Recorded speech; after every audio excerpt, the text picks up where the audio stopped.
कि भारत में जो समय है मानक समय रेखा IST वो क्या है और ग्रीनविच टाइम मेरिडियन से इसका क्या तात्पर्य है।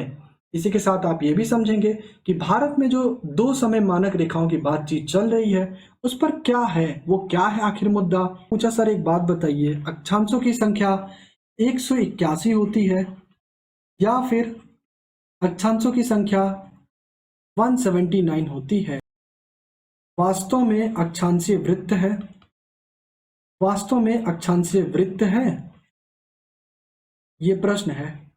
तो आप कहेंगे जी हाँ, वास्तव में अक्षांशीय रेखाएं रेखाएं हैं ही नहीं।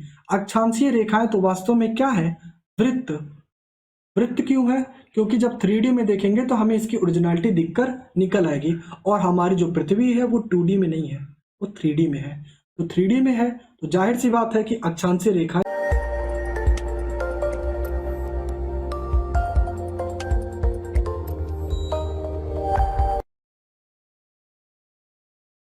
हेलो डियर ऑफिसर्स, उम्मीद है कि आप ठीक होंगे। आपकी क्लास आज आपको पता चल गया होगा कि आज की क्लास में हम क्या क्या चर्चा करने वाले हैं।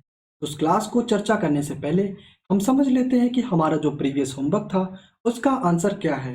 प्रीवियस होमवर्क में आपको दिया गया था विश्व के मानचित्र में प्रमुख गर्तों को दर्शाइए। तो चलिए फटाफट बिना टाइम को वेस्ट करे दर्शा लेते हैं। सबसे पहला आपको पता होगा ये एक बिंदु ए है जहां पर क्या पाया जाता है, पेरू चिली गर्त, जो कि कहां पर है, साउथ अमेरिका से जुड़ा हुआ। इसके बाद हम आते हैं नॉर्थ अमेरिका में। तो नॉर्थ अमेरिका में हमें मिल जाता है एलुशियन गर्त। उम्मीद है आपको यहां तक समझ में आ रहा होगा। इसके बाद सी बिंदु पर बात करें तो हमको यहाँ पर मिलता है प्यूर्टो रिको गर्त, जो कि हमें लगभग लगभग अटलांटिक महासागर के पास में मिलता है।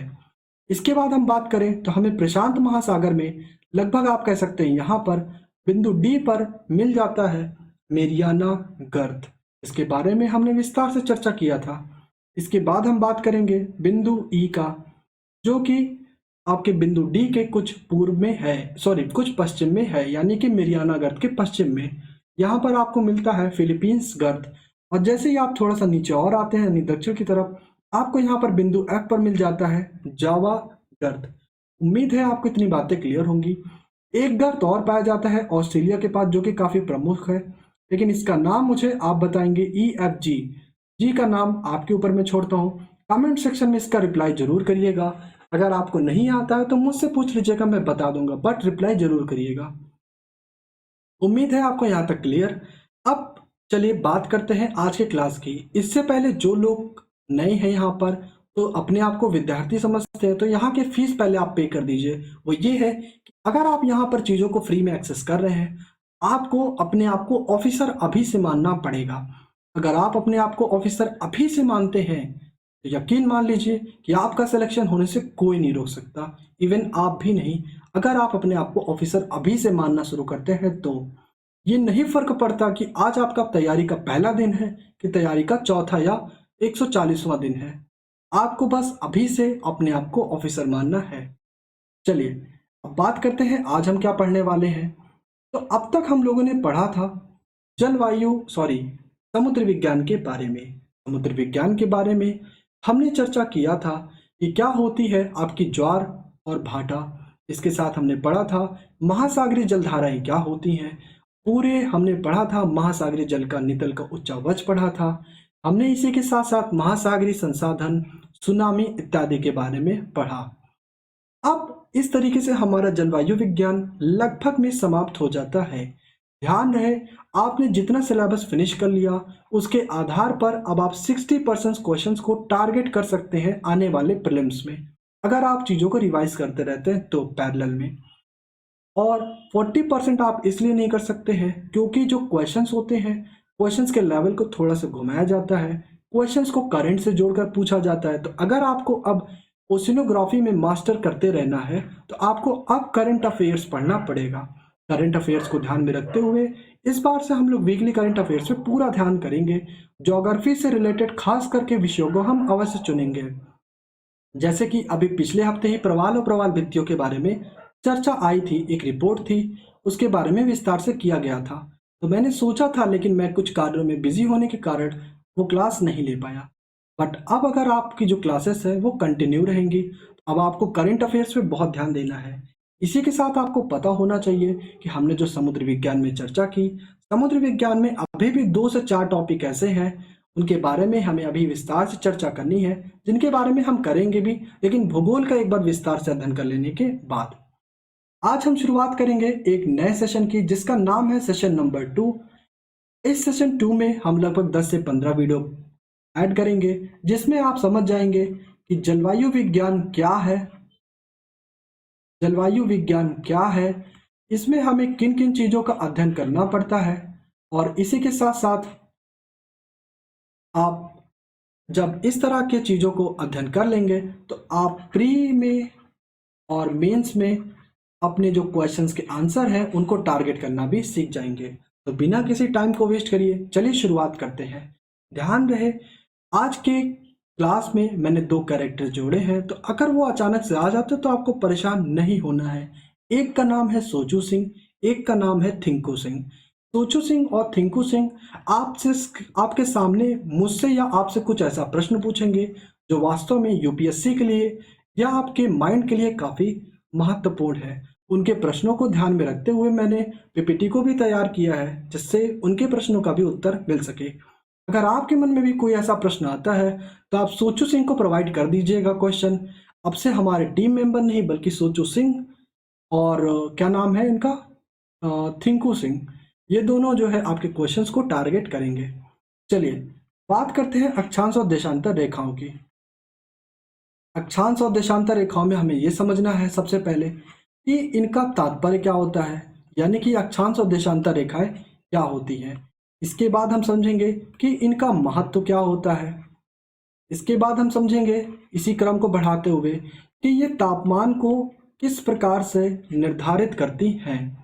फिर हम समझेंगे इसी तरीके से ये किस तरीके से क्या नाम है उसका, समय का निर्धारण करती हैं, यानी तापमान और समय का ये क्या करती हैं, निर्धारण। विभिन्न देशों में आपने सुना होगा कि अगर यहाँ 4 बज रहे हैं तो किसी देश में 6 बज रहे हैं। आप इस समय 6 बजकर लगभग 10 से 12 मिनट हो रहे हैं। अभी जापान में समय कुछ और हो रहा होगा, अमेरिका में कुछ और हो रहा होगा, फिलीपींस में कुछ और हो रहा होगा। तो ऐसा क्यों होता है, आप इन चीज़ों के बारे में भी अच्छे से समझेंगे। इसी के साथ साथ आप समझेंगे कि भारत में जो समय है, मानक समय रेखा IST, वो क्या है, और ग्रीनविच टाइम मेरिडियन से इसका क्या तात्पर्य है। इसी के साथ आप ये भी समझेंगे कि भारत में जो 2 समय मानक रेखाओं की बातचीत चल रही है, उस पर क्या है, वो क्या है आखिर मुद्दा, इसके बारे में हम विस्तार से चर्चा करेंगे। तो बिना किसी देरी शुरू करते हैं आज का टॉपिक एक लाइन से। किसी भी टॉपिक को समझने से पहले ये जानना बहुत जरूरी होता है, किसी के लिए भी, कि हम वो टॉपिक क्यों पढ़ रहे हैं। बात तो सही है ना, ये टॉपिक हम जो पढ़ने चल रहे हैं वो क्यों पढ़ रहे हैं। तो हमारे टॉपिक का नाम है अक्षांश और देशांतर रेखाएं, क्यों पढ़े हम इसको, समझ लेते हैं। देखिए, मान लीजिए, वेट करिए, कलर चेंज करते हैं। मान लीजिए कि आपके सामने क्या है, ये है पृथ्वी, ठीक। पृथ्वी पर यहां पर मान लीजिए यहीं कहीं पर क्या है आपका, वेट करिए, डॉग्स आर बार्किंग, ओके। तो यहां पर मान लीजिए क्या है आपका, भारत। भारत यहाँ पर पृथ्वी पर उपस्थित है। अब भारत यहाँ पर उपस्थित है, लेकिन हमें कैसे पता कि भारत यहीं पर उपस्थित है। हो सकता है कि भारत यहाँ पर उपस्थित हो, क्या ये नहीं हो सकता? हो सकता है, लेकिन हम कहते नहीं भारत यहीं पर उपस्थित है। हमें कैसे पता कि भारत एग्जैक्ट यहीं पर उपस्थित है और यहाँ पर क्यों नहीं? हमें पता ये साफ साफ कि ये बात गलत है और ये बात सही है, लेकिन आपको ये बात कैसे पता? यानी कि आपको भारत के स्थिति का निर्धारण कैसे पता चला? स्थिति का निर्धारण आपको कैसे पता चला? इसी प्रश्न का जवाब देती है कौन? अक्षांश और देशांतर रेखाएं। यानी अक्षांश और देशांतर रेखाओं को पढ़ने के पीछे का जो उद्देश्य है वो ये है, इससे हम समझ पाएंगे कि पूरे विश्व में कोई भी अगर देश है तो वो कहाँ पर उपस्थित है और उसका किस देश से क्या डिपेंडेंसी या क्या निर्भरता है। उम्मीद है आपको इतनी बात समझ में आई होगी। चलिए, अगर नहीं समझ में आई है तो थोड़ा सा और विचार करते हैं। पहले हम एक छोटा सा ओवरव्यू ले लेते हैं कि अक्षांश रेखाएं और देशांतर रेखाएं क्या होती हैं। देखिए, हम बार बार बोल रहे हैं एक शब्द रेखाएं, हम बार बार बोल रहे हैं एक शब्द रेखाएं। इससे एकदम क्लियर है कि ये जो लाइन होगी, सॉरी, ये जो अक्षांश और देशांतर है, ये एक क्या है, रेखा। रेखा का हम सामान्य अर्थ क्या समझते हैं, जो या एक बिंदु से चले और ऐसे चलती चली जाए। उम्मीद है आपको इतनी बातें समझ में आ रही होंगी। या फिर आप यूं समझ लीजिए कि आप कहते हैं कि इस पर्टिकुलर, जैसे मान लीजिए 6 सेंटीमीटर है, तो इसे हम क्या बोलते हैं, रेखा। ध्यान दीजिएगा, अभी मैं यहीं से एक क्वेश्चन बनाऊंगा 6 सेंटीमीटर से। उम्मीद है आपको इतनी बात क्लियर हुई।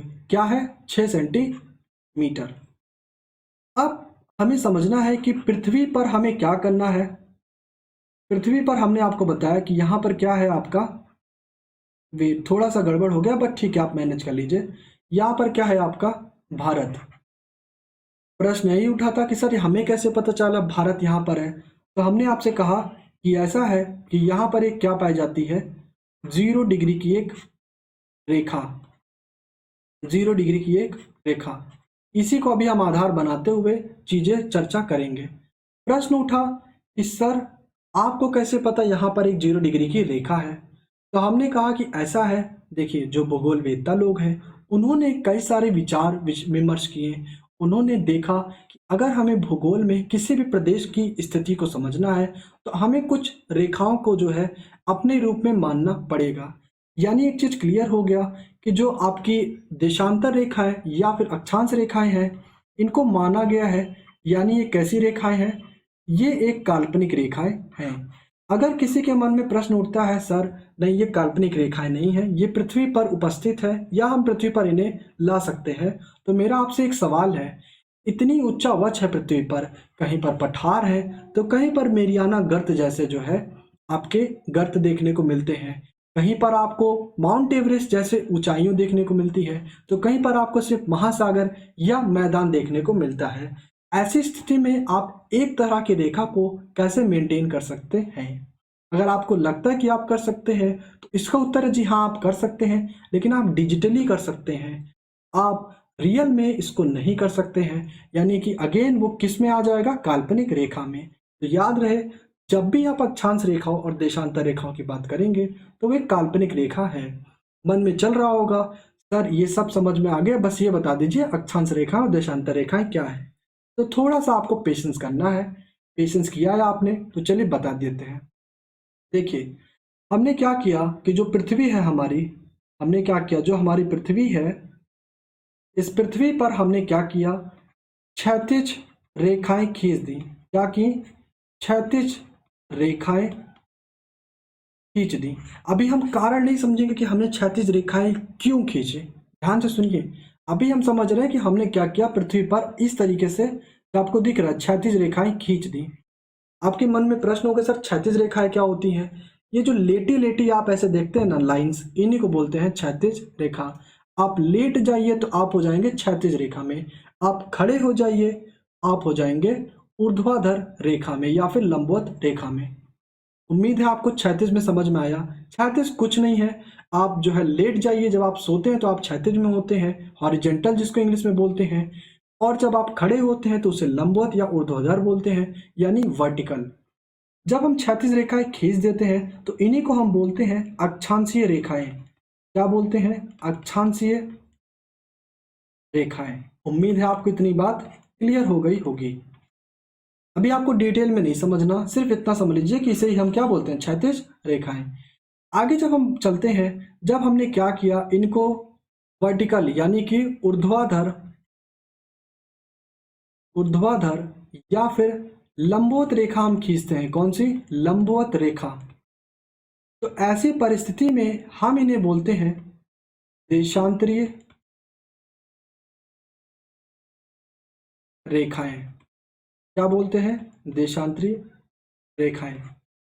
क्या है इसमें, कुछ नहीं है। आप पहले क्या कर रहे थे, पृथ्वी को ऐसे, आपका पृथ्वी था, आप लेटी लेटी लाइन से कर दे रहे थे, इसको डिवाइड कर दे रहे थे, तो तो हमने बोला कि भाई ऐसा है, वो जो लाइनें हैं उन लाइन को हम बोलेंगे क्षैतिज रेखाएं। फिर जब हमने क्या किया, इनको इस तरह लंबी लंबी लाइन से क्या किया, डिवाइड कर दिया, तो हमने इनको बोला कि भाई आपका नाम रख देते हैं देशांतरी रेखाएं। चित्र में आपको यहाँ दिया गया है, उम्मीद है आपको समझ में आ गया होगा। ये पहले वाले का है और ये दूसरे वाले का। अगर यहाँ तक में कोई डाउट तो आप अपना क्वेश्चन या डाउट जरूर पूछेगा। चलते हैं नेक्स्ट पे। अब जैसा जैसा अभी आपके सामने, क्या नाम है इनका, सोचू सिंह ने आपसे प्रश्न पूछा कि सर जी ये बताइए कि क्या इनकी कोई मानक ड्रॉ करने की विधि है। तो इसका उत्तर है जी हाँ, इसको ड्रॉ करने की एक पर्टिकुलर विधि है। ड्रॉ माने कि रचना करना। लेकिन इनकी जो ड्रॉ करने की विधि है, रचना करने की विधि है, हमें पहले इसके पीछे के बैकग्राउंड में जाना होगा, जिसे हम बोलते हैं फ्लैशबैक। आखिरकार होता क्या है समझिए। ये है क्या आपका पृथ्वी। हमने आपको बताया कि मान लीजिए यहाँ पर क्या है, बिंदु P, या मान लीजिए आपका बिंदु यहाँ पर Q है। P को आप कंफ्यूज हो जाएंगे अभी, तो P की जगह पर हम Q मान लेते हैं। तो हमने क्या किया कि देखा यहाँ पर क्या है, सूरज, यहाँ पर क्या है, सूरज। सूरज से क्या आती है, कई तरह की किरणें आती है। सूरज से एक किरणें आती हैं जो पृथ्वी के भूमध्य पर, यानी कि जो पृथ्वी का एकदम मेन पार्ट है, बीच का पार्ट है, वहां पर एकदम सीधी रेखाएं आती हैं। सीधी रेखाएं आती हैं तो यहाँ पर हमने क्या कर दिया, एक रेखा इसे बना दिया। इसके बाद जब हम चर्चा करें तो सूरज से और भी रेखाएं आती हैं जो तिरछी जाती हैं अलग अलग दिशाओं में, जो क्या करती हैं, तिरछी अलग अलग दिशाओं में जाती हैं। उम्मीद है आपको यहाँ तक बात क्लियर। ध्यान रहे, मैं आपको अक्षांश रेखाओं की एक डीप फैक्ट बता रहा हूँ और ये चीज़ें आपको सब जगह नहीं मिलेंगी, कुछ अच्छी संस्थाओं में ये चीज़ें आपको मिलेंगी। ऐसे यहाँ पे भी आएगा और यहाँ पर भी इस तरीके से आएगा। अब प्रश्न ये उठता है कि बिंदु Q को आप देख रहे हैं, अगर मान लीजिए यहाँ पर कोई क्षेत्र उपस्थित है, बिंदु Q पर मान लीजिए आपका घर है, आप जानना चाहते हैं कि आपका घर किसी आधार को मानते हुए कितनी दूरी पर है। तो हमने कहा एक काम करते हैं, आधार ये जो भूमि को मध्य में बांट रहा है, इसी को मान लेते हैं क्या, आधार। पहले इसका नाम दे लो 0 डिग्री। तो हमने कहा ठीक है। हमने कहा कि आप जो कोण बना रहे हो सूर्य से, ध्यान से समझिएगा, ये आ रही है सूर्य की किरण और ये है यहाँ से पृथ्वी का दूसरा बिंदु। आप देखेंगे तो इनके बीच में जो कोण बन रहा है वो कितना है, 0 डिग्री का। समझ रहे हैं, इसको 180 मत समझिएगा, 180 मत समझिएगा, ये है आपका 0 डिग्री। 180 अलग है, और जो आपका 0 डिग्री ये होता है कि जब कोई एक रेखा इसी रेखा पे आ जाए तो ये होता है आपका 0 डिग्री, जो आपको समझ में भी नहीं आता। अब देखिए, मान लीजिए कि आपका एक बिंदु था यहाँ पर ए। अगर आप बीच से देखेंगे, इसी बीच से हमें देखना है, ध्यान रखिएगा। अगर हम यहाँ से देखें तो ये क्या हो जाएगा, ए, यानी यहाँ पर क्या बनाएगा, θ1। कोण को हम θ1 में मापते हैं। इसी तरीके से यहाँ पर एक जो बिंदु बनाएगा वो क्या होगा, θ2। घबराना नहीं है, बहुत महत्वपूर्ण चीज है। इसके बाद यहाँ पे हम देखें कोण, ये क्या होगा आपका θ3। अगर आपको यहाँ तक बात समझ में आ गई तो अब एक बार मैं इसे साफ साफ बना देता हूँ, वेट करिए, जिससे आपको कोई दिक्कत ही ना हो। वेट, बस ऐसे बने रहिए, एक बार साफ साफ बना देते हैं कि मुझे लग रहा है ये काफी गंदा बन रहा है। वेट।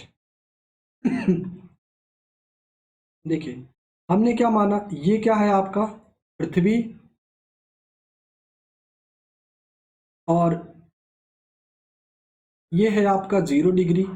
ये 0 डिग्री क्यों है, क्योंकि यहां से यहां पर आपका क्या है, सूरज।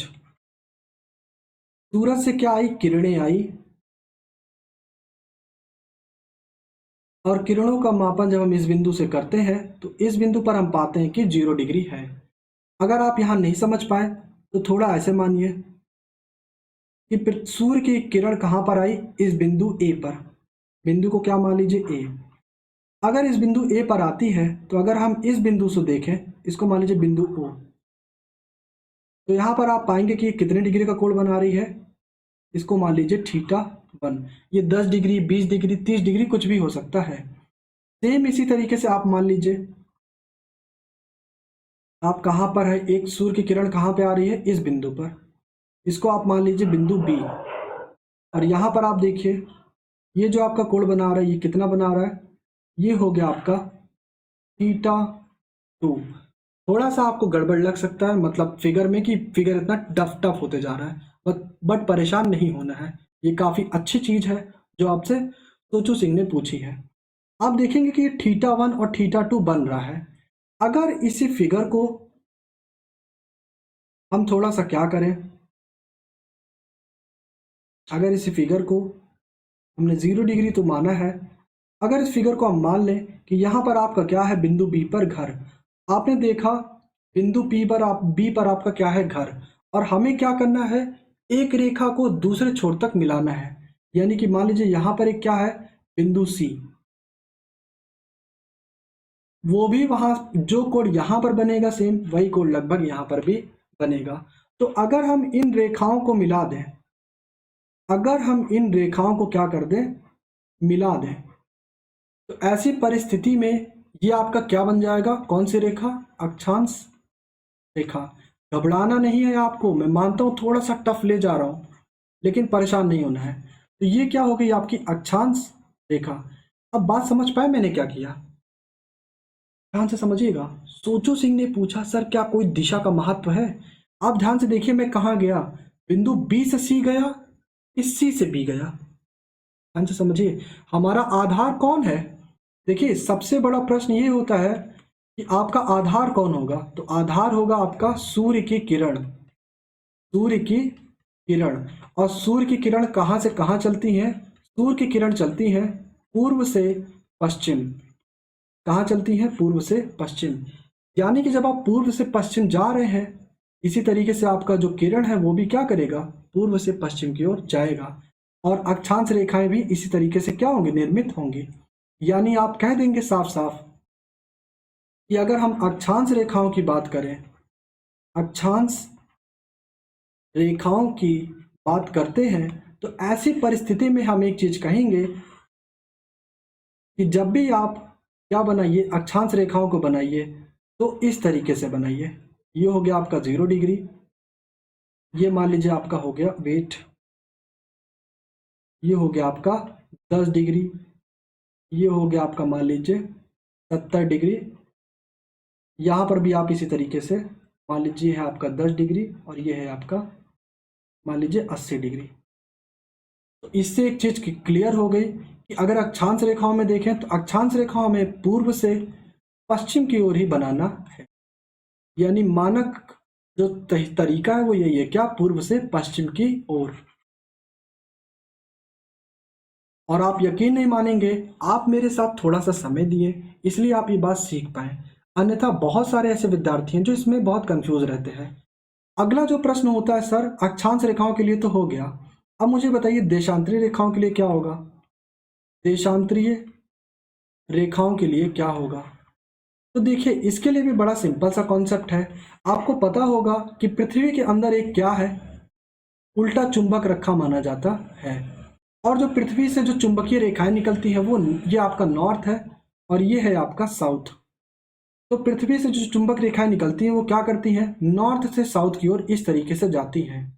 कैसे जाती हैं, नॉर्थ से साउथ, कुछ इस तरीके से। मुझे उम्मीद है क्लास 8th में या क्लास अगर आपने 11th 12th में पढ़ा होगा या 9th में भी या 10th में आपको इस तरीके से देखने को मिला होगा चुंबकीय रेखाएं। तो पृथ्वी में जो चुंबकीय रेखाएं हैं वो क्या करती हैं, उत्तर से दक्षिण की ओर जाती हैं।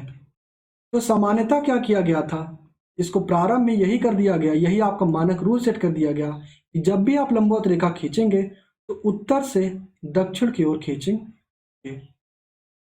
मुझे आपके ऊपर पूरा विश्वास है कि आप समझ गए होंगे कि जब हम बात करेंगे अक्षांश रेखाओं की तो हम इन्हें कैसे खींचेंगे, पूर्व से पश्चिम की ओर।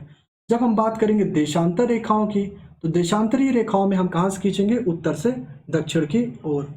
उम्मीद है आपको बात इतनी क्लियर हो गई होगी। अगर नहीं क्लियर है, अभी भी डाउट है, तो पूछ लीजिएगा, हम संडे क्लास में इसका डिस्कस कर लेंगे। अभी चलते हैं नेक्स्ट टॉपिक पर। अब प्रश्न आता है सर मुझे समझ में आ गया कि अक्षांश रेखाएं क्या है, क्या मैं ये बोल सकता हूं, क्या मैं ये बोल सकता हूं कि जो आपकी 0 डिग्री है, आपकी ये जो 0 डिग्री है इसी के समानांतर जितनी लाइन होंगी, इसी के समानांतर, यानी कि 0 डिग्री की आपको पता है ना, ये क्या करती है, ये भूमि को, ये क्या करती है, हमारी भूमि को क्या करती है, दो बराबर भागों में बांट देती हैं, इसलिए हम इसे बोलते हैं, इसे भूमध्य रेखा। तो अगर आपसे पूछे 0 डिग्री क्या होती है, तो आप बोलेंगे 0 डिग्री को हम भूमध्य रेखा के नाम से भी जानते हैं, जहां पर पृथ्वी की जो किरण है वो सीधे सीधे पड़ती है, इसकी वजह से यहाँ पर इसका कोण 0 डिग्री होता है। तो ये हो गया आपका भूमध्य रेखा। अब जो आपका, आप कह सकते हैं कि जो आपका अक्षांश रेखा है, उसकी डिफिनेशन के लिए आप क्या कहेंगे, अक्षांश रेखाएं, अक्षांश रेखाएं क्या है, भूमध्य रेखे से, भूमध्य रेखाओं से, रेखाओं के समानांतरीय, समानांतरीय रेखाएं हैं। उम्मीद है आपको इतनी बात क्लियर हो गई होगी। तो अक्षांश रेखा की जब भी आपसे कोई डेफिनेशन पूछे, तो आप सबसे शॉर्ट एंड सिंपल वे में ये बता सकते हैं कि अक्षांश रेखाएं भूमध्य रेखाओं के समानांतरीय रेखाएं हैं। इनका काम क्या है, जो क्या करती हैं, आप आगे ऐड करके बता सकते हैं, जो पृथ्वी पर उपस्थित किसी भी देश, किसी भी स्थिति को क्या कर सकती हैं, उसका निर्धारण करती हैं। तो अक्षांश रेखा क्या करती है, अक्षांश रेखाएं किसी भी पर्टिकुलर पॉइंट या बिंदु या क्षेत्र या किसी भी सागर, महासागर या क्षेत्र का क्या करती हैं, वर्णन करती हैं कि वो कहाँ पर है। आगे हम बात करें तो हमें एक चीज और समझना होगा, वो ये है, वो ये है कि सर एक बात बताइए, आपने थोड़ी देर पहले कहा कि ये क्या है, 0 डिग्री क्या है, भूमध्य रेखा, हमने साफ साफ मान लिया। आपने कहा कि ये क्या है, 10 डिग्री, हमने ये भी मान लिया। आप इसी तरह कहते कि सर ये है 30 डिग्री, हम ये भी मान लेते। आप इस तरह कहते ये 60 डिग्री है, हमें ये भी मानने में कोई दिक्कत नहीं है। इस तरीके से पूरा 90 डिग्री तक आपका यहाँ तक जाता है, दोनों तरफ। सेम है जैसे आपने उत्तर की ओर बनाया, ऐसे ही आप क्या बनाएंगे, दक्षिण की ओर। लेकिन एक सेकंड सर, आप थोड़ा स्लाइड में पीछे चलिए, तो हम आपके साथ चलते हैं जैसा जैसा आपने कहा। आप पाएंगे कि मैंने बोला कि हम जिसकी चर्चा कर रहे हैं उसका नाम क्या है, अक्षांशीय रेखाएं और देशांतरीय रेखाएं। रेखाएं, और रेखाएं किस में मेजर की जाती है, सेंटीमीटर में, मीटर में, किलोमीटर में, हेक्टोमीटर में, डेकामीटर में, फैदम में, फीट में, या फिर आपका जो है माइल में, या फिर नैनो माइल में, या नॉटिकल माइल में, इसमें मेजर की जाती है। डिग्री में कहाँ से आ गया। आप देख रहे हैं हम कब से जो बात कर रहे हैं, अगर आप थोड़ा सा मेरे प्रश्नों पे विचार करिए, तो हम बोलते हैं 10 डिग्री अक्षांशीय रेखा। हम हमेशा क्या बोलते हैं, सॉरी, हम हमेशा बोलते हैं 10 डिग्री अक्षांशीय रेखा, अक्षांशीय रेखा।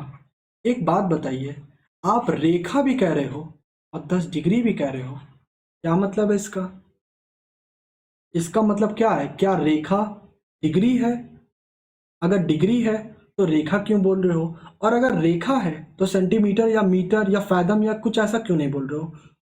आप मेरे प्रश्न को समझ पा रहे हो मैं क्या बोल रहा हूँ। मेरा प्रश्न है आपसे कि जो रेखा होती हैं उनको सेंटीमीटर मीटर में मीजर करते हैं, लेकिन ये कैसा विचित्र चीज हमें देखने को मिल रही है। तो देखिए कॉन्सेप्ट बड़ा सिंपल है। कॉन्सेप्ट ये है जो अभी मैंने आपको थोड़ी देर पहले बताया, इसीलिए मैं आपको ये कॉन्सेप्ट बता रहा हूँ, ये बहुत महत्वपूर्ण है। हमने आपको बताया कि 0 डिग्री को तो आप पहले मान लीजिए बिना किसी सोच के, इसको एक एज्यूम करिए, और इसके बाद यहाँ पर आपके पास क्या है, सूरज यानी कि सन। सूर्य से अगर मान लीजिए किरण निकलती है इस बिंदु P पर, यह आपका क्या है, बिंदु P। इस बिंदु P पर जब सूर्य की क्या करती है, किरणें निकलती हैं, तो वास्तव में तो ये जो बिंदु P है, यही क्या है, वो बिंदु है जहां पर हम मेजर करना चाहते हैं कि ये अक्षांश से कितनी दूरी पर है। लेकिन जब हम अक्षांश से दूरी बात करते हैं तो हम यहाँ से अक्षांश की दूरी इस तरीके से मेजर नहीं करते हैं। क्यों, क्योंकि ये अक्षांशीय रेखा नहीं होती है। तो अक्षांशीय रेखा क्या होती है, अक्षांशीय रेखा ये होती है P से Q की तरफ, अभी अभी थोड़ी देर पहले मैंने आपको बताया कि अक्षांशीय रेखा क्या होती है। पी से क्यू की तरफ यानी विषुवत रेखा के समानांतर जो रेखा होगी वही क्या है, आपका अक्षांशीय रेखा।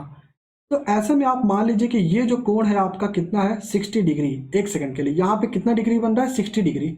जो आप मैप में बोल रहे हैं ये 60 डिग्री। जब मैं 60 डिग्री बोलता हूँ ना तो 60 डिग्री का मतलब ये होता है, ये ध्यान से समझिएगा। आज बहुत महत्वपूर्ण चीज आपको बता रहा हूं कि जब भी हम 60 डिग्री ऐसे बोलते हैं तो एक बात बताइए, ये लाइन 60 डिग्री होगी, ये लाइन 60 डिग्री होगी, या इस लाइन का 4 सेंटीमीटर या 5 सेंटीमीटर कुछ ये होगा। मुझे पता है कि इतनी उम्मीद तो आपसे की जा सकती है कि आप जानते होंगे कि जो लाइन है उसको मीटर वगैरह में कुछ मेजर करते हैं। तो डिग्री क्यों आ जा रहा है? डिग्री आने के पीछे एक कारण ये है कि आप ये जो 60 देख रहे हैं कोण यहाँ पर, और यहाँ पर भी मैंने आपको बताया जो कोण बनेगा वो क्या बनेगा, समान। मैथ्स का छोटा सा लॉ है लेकिन हमें उसे नहीं समझ रहा है। वेट करिए, आई थिंक आप लोग को बैकग्राउंड में नॉइज सुनाई दे रही है। अगर सुनाई दे रही है तो 2 मिनट अवॉइड करिए, वेट करिए, वेट। आई होप ना आ रही हो, लेकिन आ सकती है, बट कोई बात नहीं, ट्राई करते हैं कि ना आए। चलिए, आपने क्या किया, इस 60 डिग्री को देखा, इस 60 को डिग्री को देखा, और आपने इसे 60 डिग्री को देखते हुए क्या बना दिया, एक रेखा खींच दी। यानी कि जब आप 60 डिग्री रेखा को 60 डिग्री को मानते हुए एक रेखा खींचते हैं, क्या करते हैं, 60 डिग्री को मानते हुए एक रेखा खींचते हैं, तो ऐसी परिस्थिति में हम इस रेखा या रेखाखंड का मापन ना करके क्या करते हैं, इस कोण का मापन कर लेते हैं, इस कोण का मापन कर लेते हैं। यानी कि वास्तव में जब आप अक्षांशीय रेखाओं की बात करते हैं ना तो आप इसकी दूरी नहीं बताते हैं, यानी कि आप Q से P तक की दूरी कभी नहीं बताते हैं। याद रहे, अक्षांशीय रेखाओं का जो अर्थ होना चाहिए था वो होना चाहिए था कि यहां से लेकर के यहां तक के बीच की दूरी, लेकिन यहां से लेकर के यहां तक के बीच की दूरी की हम चर्चा नहीं करते हैं। 1 मिनट रुकिएगा, 1 मिनट, ओके वेट। चलिए शुरुआत करते हैं। हाँ, तो हम बातचीत कर रहे थे। अच्छा, कुछ लोग सोच रहे होंगे मैं स्माइल क्यों कर रहा हूँ। एक छोटी सी चीज़ मुझे याद आ गई, कभी शेयर करेंगे बट अभी नहीं। तो Q से P तक की जो हम बात कर रहे थे, इनके बीच की दूरी नहीं है ये क्या, अक्षांशीय रेखा है। बहुत लोगों के मन में विचार होता है, इंटरव्यू में आपसे डायरेक्ट पूछते हैं, एक बात बताइए कि जो अक्षांशीय रेखा आप बात कर रहे हैं Q से P की तरफ, क्या ये उसका बीच का रेखा का मापन है? तो आप कहेंगे जी नहीं, ये वास्तव में क्या है, एक कोण का मापन है। तो आज से आपको याद होना चाहिए, अक्षांशीय रेखा किसी रेखाखंड का मापन नहीं है, बल्कि क्या है, एक कोण का मापन है। अगर इसको हम सामान्य अर्थों में कहें, अगर हम अक्षांशों के हिसाब से समझें, तो अक्षांश कहता ही यही है। अक्षांश क्या कहता है, जरा समझ लीजिए। अक्षांश बोलता है कि अगर आप क्या हो, आप इस बिंदु P पर हो और इस बिंदु P से आपका कितना डिग्री बन रहा है, मान लीजिए इस बार बन रहा है 45 डिग्री। अगर ये 45 डिग्री बन रहा है तो आप अक्षांश का मतलब ही बोलेंगे, क्या होता है, अक्षांश का मतलब है कोणीय दूरी। कोणीय दूरी, इस तरह की जो दूरी होती है जो आप देख रहे हैं 45 डिग्री में, इसको हम बोलते हैं कोणीय दूरी। अब अगर प्रश्न होगा सर कोणीय दूरी लेकिन किससे, तो प्रश्न है कोणीय दूरी किससे, तो आप ही बताइए, ये कोणीय दूरी किससे शुरुआत हो रही है, इस 0 डिग्री से, यानी कि विषुवत रेखा से। उम्मीद है आपको इतनी बात समझ में आई होगी। अगर आपको आ गई है तो बहुत अच्छा, नहीं आई है तो आप अपना डाउट कमेंट सेक्शन में पूछ सकते हैं। मुझे 1 सेकंड दीजिएगा, मैं जरा चेक करता हूँ टाइमिंग क्या हो रहा है। वेट 1 मिनट, ऐसे सभी लोग बने रहिएगा। ओके, टाइमिंग अभी ठीक है, पर्याप्त है। कुछ विद्यार्थी पूछते हैं सर आप क्लास इतने सीरियस होके क्यों पढ़ाते हो। देखिए, आप जिस एग्ज़ाम को देने जा रहे हैं उसका नाम है यूपीएससी सीएससी। अगर मैं आपको मजाक मजाक में पढ़ाना चाहूँ, जो कि वास्तव में पॉसिबल है, लेकिन नहीं पढ़ाना चाहिए ऐसा। इसके पीछे का कारण क्या है? आप जिस तरीके से अपने आप को अभी से फील करोगे, वही तरीके से आप बन जाओगे। और अगर आपको ऑफिसर बनना है तो आपको अभी से ऑफिसर फील करना पड़ेगा। अभी से उन ऑफिशियल लैंग्वेजेस को समझना पड़ेगा, जिस तरीके से आप उत्तर लेखन करने वाले हो। अब हम जिस तरीके से पढ़ाएंगे, आपके दिमाग में उसी तरीके के कुछ शब्द की जो है जन्म उत्पत्ति लेंगे। वही चीज आप अपने उत्तर लेखन में लिख करके आओगे। वही चीज जब आप लिख करके आओगे, सेम नहीं, अपने अपने विचारों के आधार पर, क्योंकि मैं हमेशा बोलता हूँ आपके विचार स्वतंत्र होने चाहिए। तो अगर आप वैसा लिख कर आओगे तो जाहिर सी बात है कि टीचर पर एक अन्य प्रभाव पड़ेगा। तो चलिए आगे चलते हैं। तो उम्मीद है आपको समझ में आ गया कि अक्षांश का मतलब क्या है। कोणीय दूरी से, किससे कोणीय दूरी? विषुवत रेखा से। तो अक्षांश और अक्षांश रेखाएं थोड़ी सी क्या है, डिफर है। चलिए आगे बात करते हैं। वेट, ओके, यहाँ की लगता है कुछ स्लाइडें छूट गई हैं क्या? कोई बात नहीं, चलिए अब हम बात कर लेते हैं जल्दी से कि अक्षांशों की कुल संख्या कितनी है। अभी अभी आपके सामने एक प्रश्न पूछा, किसने? टिंकू सिंह ने। टिंकू सिंह ने पूछा, सर एक बात बताइए, अक्षांशों की संख्या 181 होती है या फिर अक्षांशों की संख्या 179 होती है? मैंने इसको इंग्लिश में क्यों बोला अभी आपको बताता हूँ। जो लोग समझ गए होंगे बहुत अच्छी बात, तो अगर आप सही प्रगति पर है। चलिए अब बताते हैं अक्षांशों की कुल संख्या के लिए। कई बार आपको 181 देता है, आप तब भी टिक सही करेंगे। 179 देगा तब भी आप टिक सही करेंगे। अगर आपसे कोई बोले कि कुल अक्षांश 181 होते हैं यानी 181 होते हैं, तो आप उसे कह सकते हैं कि नहीं भाई आप गलत हो। अगर वो 179 भी बोले तो भी आप कह दो भाई आप गलत हो। तो वो कहेगा अरे कहना क्या चाहते हो? तो क्या कहना चाहते हैं जरा समझते हैं। अक्षांशों की जो संख्या है वो हम डिपेंड करवाते हैं 3D फिगर और 2D फिगर से। प्रश्न उठेगा सर अब 3D 2D फिगर यहाँ पे कहाँ से आ गया?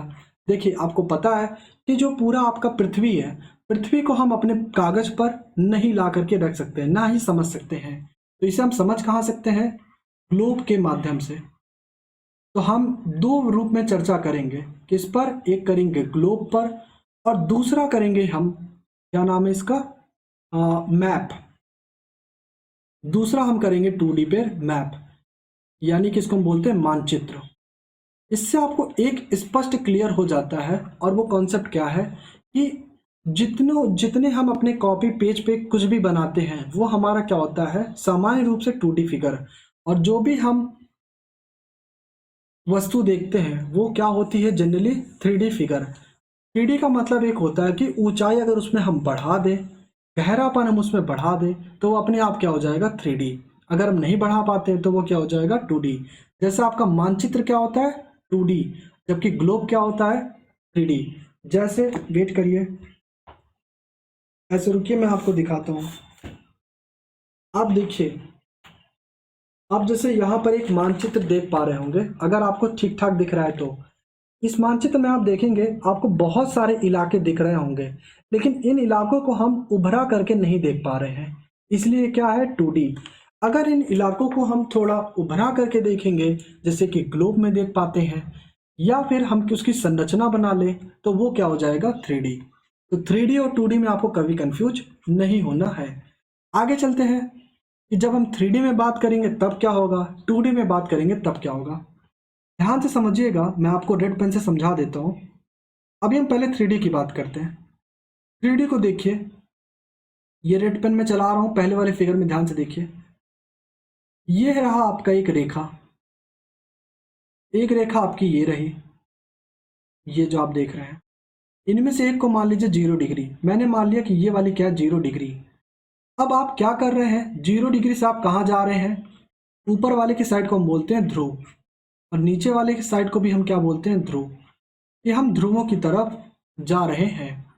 तो ध्रुवों की तरफ हम जब जा रहे हैं तो देखिए ये वाला अगर इसको ए मान ले और इस बिंदु को हम मान ले बी, तो ए बी, और यहां पर देखिए ये है सी और ये है डी। इसी तरीके से आप देखिए ये हो गया आपका ई, ये हो गया आपका एफ। एक बात बताइए, ये जो A B C D E F है, इन तीनों को देखने पर आपको क्या लग रहा है? मैं आपको समय देता हूँ 3 सेकंड का, 3 सेकंड में रिप्लाई करिए। 3, 2, 1, समय समाप्त। देखिए बड़ा सिंपल है। अगर आप ए बी को देखेंगे तो ए बी देख रहे होंगे कि ये अक्षांशीय रेखाएं क्या है, काफी बड़ी है। और सी डी को आप देखेंगे तो ये अक्षांशीय रेखाएं क्या है, छोटी। और ई एफ को अगर आप देखेंगे तो ये अक्षांशीय रेखाएं क्या है, काफी छोटी। यानी इससे एक चीज क्लियर हो रही है, वो चीज क्या है कि ध्रुवों की तरफ जाने पर, आप लिख लीजिएगा इसको, ध्रुवों की तरफ जाने पर अक्षांशीय रेखाओं की लंबाई क्या होती है। अब यहां देखिए मैं लंबाई बोल रहा हूं, अक्षांशीय रेखाओं की लंबाई घटती जाती है, लंबाई घटती जाती है। उम्मीद है आपको इतनी बात क्लियर होगी। अब मैंने आपको बताया था कि यहाँ पर 0 डिग्री से शुरू होता है और जाता कहाँ तक है, टॉप पर 90 डिग्री। यहाँ पे भी 0 डिग्री शुरू होगा और जाएगा कहाँ तक, नीचे 90 डिग्री तक। यानी 90 डिग्री आपका दक्षिण की ओर, 90 डिग्री आपका उत्तर की ओर। तो जरा अगर हम मीजर करके देखें तो 90 और 90 टोटल आपकी कितनी लाइन हो गई, 180 लाइन। 180 लाइन में एक 0 डिग्री यानी आपका विषुवत रेखा भी हो गया। तो अब आपके पास कितनी रेखाएं हो गई, 181 रेखाएं। लेकिन एक मिनट, जब आप एकदम इस बिंदु पर जाएंगे, इस बिंदु पर जिसको मैंने जूम करके दिखाया है, तो ये जो आप रेखा देख रहे हैं, इस फिगर को देखिए, दूसरे फिगर को, फिगर नंबर 2 को आप देखेंगे जो एकदम अंतिम वाली अक्षांशीय है जो कि 90 डिग्री है, वो रेखा तो है ही नहीं, वो अब क्या बन चुकी है, बिंदु। यानी कि जो 90 डिग्री वाली है वो क्या है, अब वास्तव में एक बिंदु है। कहाँ पर, उत्तर वाले में भी, ये उत्तर वाले में भी, और सामान्यतः ऐसे ही दक्षिण वाले में भी। यानी कि हमने दो ज़्यादा काउंट कर दिए हैं। उत्तर में जो बिंदु वाला है उसको 90 डिग्री वाले को हमें नहीं मानना था कि वो क्या एक रेखा, तो एक माइनस करना पड़ेगा और एक माइनस दक्षिण से भी करना पड़ेगा। यानी अब 181 में से हमें क्या करना पड़ेगा, 2 माइनस करना पड़ेगा। यानी आपके पास अब आएंगे 179 लाइन्स। उम्मीद है आपको इतनी बात समझ में आई। तो आप समझ पाए, जब हम 3D फिगर की बात करेंगे तो हमारे पास अक्षांशीय रेखा कितनी होगी, 179। इसको कॉपी में नोट जरूर कर लीजिएगा। यूपीएससी पहले इस तरह के प्रश्नों को टारगेट करता था, इस समय नहीं कर रहा है, लेकिन यूपीएससी का नाम ही है शॉक, कब शॉक दे दे आपको भरोसा भी नहीं होगा। अब अगर हम बात करें कुछ इस तरह के फिगर की, ये क्या है आपका एक 2D फिगर, मैंने आपको बताया ये क्या है, 0 डिग्री। और ऐसे ही आप जाएंगे तो आपको 90 डिग्री कहाँ मिलेगा, उत्तर की ओर, और 90 डिग्री ऐसे कहाँ आपको मिलेगा, दक्षिण की ओर। आप देखेंगे तो यहाँ पे 0 डिग्री से लेके यहाँ से इस बिंदु तक इनकी दूरी क्या है, समान। तो अगर 2D फिगर में बात करें, 2D फिगर में हम बात करें तो अक्षांशीय अक्षांशीय रेखा जो है वो क्या है, ये समान है। यानी इनकी दूरी घट बढ़ नहीं रही है, समान दूरी वाले हैं। देखिए जितनी दूरी इसकी यहाँ से यहाँ तक है, सेम एज जैसे यहाँ से यहाँ तक है, ऐसे ही सेम एज यहाँ से यहाँ तक है। 2D में जब हम दिखा रहे हैं तो ये जो लंबाई है ये घट नहीं रही है। इसका मतलब क्या हुआ, इसका मतलब ये हुआ कि जब हम 2D फिगर में बात करेंगे, 2D फिगर में बात करेंगे तो अक्षांशीय रेखा कितनी होंगी, देखिए 90 डिग्री नीचे की ओर, 90 डिग्री नीचे की ओर, 90 डिग्री ऊपर की ओर, यानी 90 डिग्री उत्तर वाली, और 90 डिग्री आपकी दक्षिण की तरफ, और एक 0 डिग्री जो कि क्या आपकी है, विषुवत रेखा। तो जब आप इनका क्या करेंगे, टोटल क्या करेंगे, टोटल, तो देखिए 90 और 90 कितना होता है, 180। जीरो ऐड नहीं करना है, 0 डिग्री एक रेखा है, तो 180 में एक और ऐड करिए तो कितना आ जाएगा, 181 अक्षांशीय रेखाएं। यानी हमें क्लियर हो गया कि हमारे पास 181 अक्षांशीय रेखाएं हैं 2D फिगर में। और 3D फिगर की जब हम बात करते हैं तो वास्तव में हमारे पास कितने होते हैं? 179 लैटिट्यूडनल लाइंस। उम्मीद है आपको इतनी बात क्लियर होगी। अब क्योंकि हमारे पास ये कुछ स्लाइड पीछे बची थी तो एक चर्चा और कर लेते हैं। आप देख रहे होंगे यहाँ पर, वेट करिए, इस वाले फिगर में आप देखिए, ये हम बात कर रहे थे अक्षांशीय रेखाओं की, लेकिन जब हम 3D फिगर में समझ रहे हैं तो ये तो गोल गोल होते जा रही हैं। ये क्या होती जा रही है? गोल गोल, यानी कुछ इस तरीके से। ये है आपका, इस तरीके से एक अक्षांशीय रेखा यहाँ चलती है बिंदु ए से, और ऐसे गोल गोल घूम के यहाँ से आती है पीछे से, यहाँ पर, यही बिंदु बी पर, यानी कि वहीं से चलकर वहीं पर आ जाती है। नहीं समझ में आया तो यहाँ पर देखिए, ये देखिए बिंदु ए से चली और ऐसे घूम कर क्या आ गई यहाँ पर। अगर फिर भी नहीं समझ में आया तो एक बार आप ग्लोब में देखिएगा, और भी नहीं समझ में आया तो यहाँ पर देखिए, इस बिंदु से चली, ऐसे आते आते घूमते घूमते यहाँ पर फिर से वापस आ गई। तो अक्षांशीय रेखाएं, क्या हम कह सकते हैं अक्षांशीय रेखाएं, अक्षांशीय रेखाएं वास्तव में अक्षांशीय वृत्त है? वास्तव में अक्षांशीय वृत्त है, ये प्रश्न है। तो आप कहेंगे जी हाँ, वास्तव में अक्षांशीय रेखाएं रेखाएं हैं ही नहीं। अक्षांशीय रेखाएं तो वास्तव में क्या है? वृत्त। वृत्त क्यों है? क्योंकि जब 3D में देखेंगे तो हमें इसकी ओरिजिनलिटी दिखकर निकल आएगी, और हमारी जो पृथ्वी है वो 2D में नहीं है, वो 3D में है। तो 3D में है तो जाहिर सी बात है कि अक्षांशीय रेखाएं, अक्षांशीय रेखाएं ना होकर के क्या है? अक्षांशीय वृत्त। तो इस बात को अपने मन में बैठा लीजिएगा। प्रश्न ये उठता है सर कि अक्षांशीय रेखाएं, अगर अक्षांशीय रेखाएं नहीं है, अक्षांशीय वृत्त है, तो हम इनकी चर्चा बार बार क्यों अक्षांशीय रेखाएं करते हैं? वो इसलिए क्योंकि हमारा जितना भी अध्ययन होता है वो मानचित्र पर होता है। मानचित्र 2D है, और इसलिए 2D पर हम क्या करते हैं, अगर अक्षांशीय रेखाओं को दिखाएंगे अक्षांशीय वृत्त की जगह, तो हमारी जितनी भी कैलकुलेशन है और जितने भी डेटा को हमें पोजीशन दिखानी है कि ये मैप में ये फिगर यहाँ पर उपस्थित है और ये यहाँ पर, तो ऐसी परिस्थिति में हम समझ जाएंगे कि अक्षांशीय रेखाएं कितनी आसानी से समझा सकती है हमारे विभिन्न क्षेत्रों को। तो इस तरीके से आज का आपका टॉपिक फिनिश होता है। कल के टॉपिक में हम बात करेंगे कि देशांतरी रेखाएं क्या होती हैं, और थोड़ा सा इसके तापमान को निर्भर करने वाली अक्षांशीय रेखाओं को भी समझेंगे। आज का होमवर्क नोट कर लेते हैं। आज का होमवर्क है अक्षांशीय रेखाओं को समझाइए। अक्षांशीय रेखाओं को समझाइए। और आपकी एक लिमिटेशन है। लिमिटेशन क्या है? आपको 150 वर्ड्स में ही लिखना है। उम्मीद है आपको इतनी बात क्या हो गई होगी, क्लियर। आज के लिए बस इतना ही। कल हम आपसे मिलेंगे एक नए टॉपिक पर। तब तक के लिए धन्यवाद।